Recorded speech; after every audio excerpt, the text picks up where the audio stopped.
I don't want to just guess, but I think North Carolina will beat them, man. I think North Carolina will beat Minnesota, man. If the one thing I'm saying right now, all right, is that Omarion Hampton is there over at UNC. Unk. We call him Unk. We gonna call him Unk, right? They over at Unk. They're gonna want to establish a line of scrimmage, just like another game that we just saw, and I believe they will be able to be that to do that and be successful. I don't think that their quarterback is going to drop way off the reservoir, and they're gonna probably play a timid game. Although I think he could, but they're not going to drop so far off the reservoir with the QB they have now over at UNC. I don't know how Minnesota is favorites. I mean, I'm not saying that Minnesota's terrible because they always have been like a type of a blue blood program. From what I'm learning out here, they always have been a blue blood program out there in the college football world. So I don't want to sleep on what they're doing. What PJ Fleck, head coach over there at Minnesota, is doing right now. But if I gotta go with somebody to win this game before I pass it to you, and then we could go back and forth with it. I'm going with UNC, man. I gotta go with UNC. They got the stronger run game.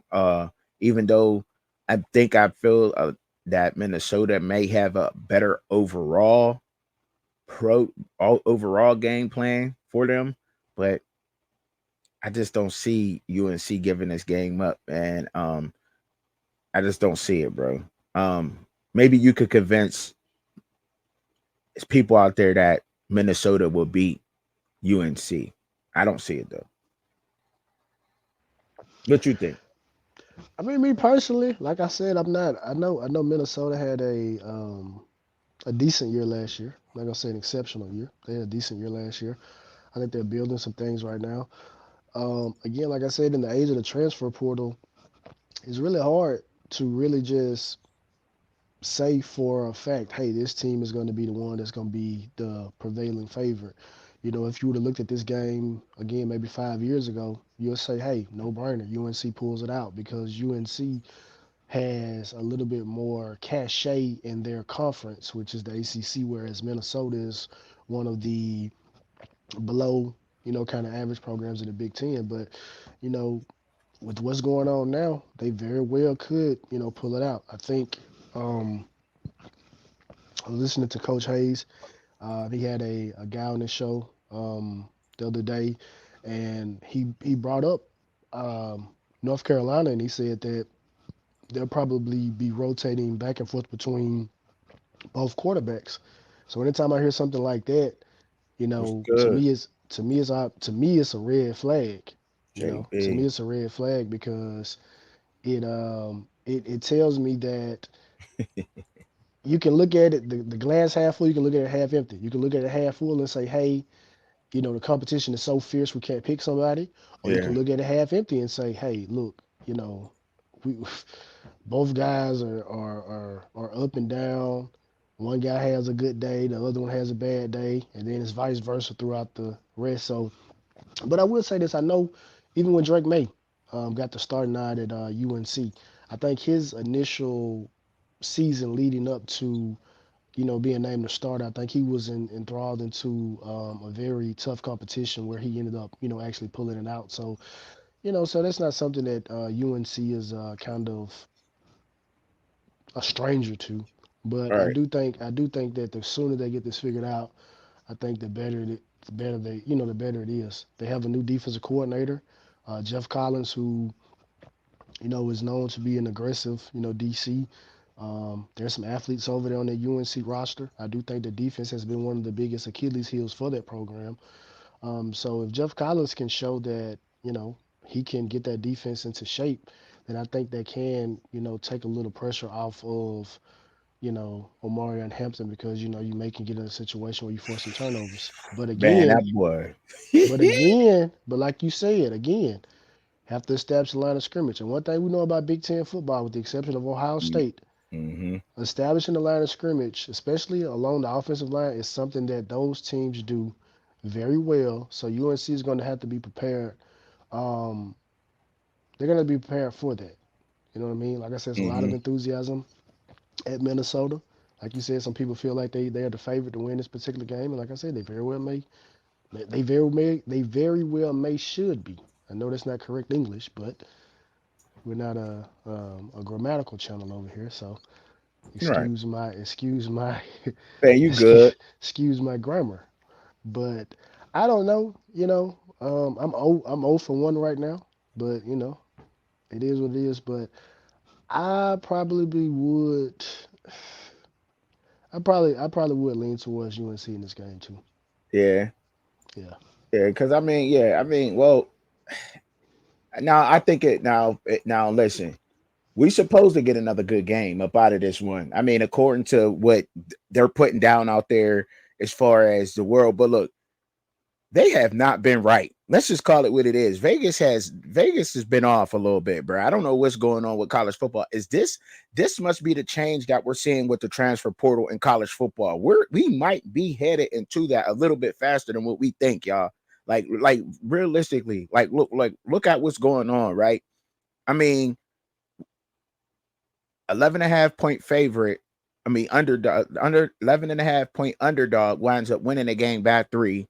A 27 and a half point underdog winds up losing a game by what 3, right? Um Correct me when I'm wrong out there because that was I'm talking to SMU and the SMU and Nevada game, right? They lost by 5. I'm sorry. Nevada lost by 5. So they still covered that 27 and a half points. SMU was supposed to take it to them. They were supposed to smack Nevada. And they almost did not smack them. I mean, they just didn't. I mean, look, Nevada came out early in that game, and for a while they established the line of scrimmage. But I don't want to get into talking about that game right now. I'm just saying, like, what I'm saying is that they've been wrong a little bit, bro. We've been, and I think that may be seeing a lot of the transfer portal. Some guys are hitting. It's like the lottery, bro. You don't really know what you're getting because it may be a kid that was disgruntled or a young man that was disgruntled at his old school, didn't want to be there for whatever reason that was, and now they're at a new school. So look, you buy your lottery ticket. Do you hit your number or not? Right? You get your kid. Do you know how to develop at your program or not? And some of these coaches are developing well, and some just aren't. But look, North Carolina's only of 1.5 point underdog in this game. That's it. So it's supposed to be a good game according to what they're doing. But like I said, so you got to look into. We have to start looking into more of what these coaches are doing. And I've heard before out there in this metaverse or what this internet that college coaching is underrated. And I strongly disagree with that. I strongly disagree with coaches being underrated. Now, if you got talent on your team, you got talent. But let's just say, right? Florida State building their team out of the portal for 2 years in a row. Is it going to work? Does it work? Would y'all say that it works? I mean, I'm not going to say that it doesn't work because you're able to plug and play guys.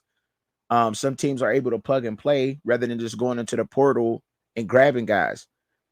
I know we're talking about the Minnesota and UNC game, but I'm talking about coaches and what you're able to do out there and just bouncing around a little bit with it. But anyway, coaching is very important in this collegiate football world. It is. It just is. Do they know what they're doing? PJ Fleck, Greg Harbaugh, the OC over there, the co-OC over there, and the Matt Simon with the receivers. These guys all have to come together, be on one accord, be together for a couple of years, and I believe that's what makes Minnesota a favorite in this game, not by much, is the way that their staff has been together. They have that continuity. They have that cohesiveness. They've been together. They know what each other's looking for, and that matters in this game, especially in them being in the Big Ten. It will be a good game. But like I just think of Marion Hampton's supposed to be one of the best running backs in college football this year, hands down. Um, you could probably strongly say that it's between 3 guys. If you know what I mean, college football, whatever you play the game, however it is. Ollie Gordon, Quinshawn Junkins, and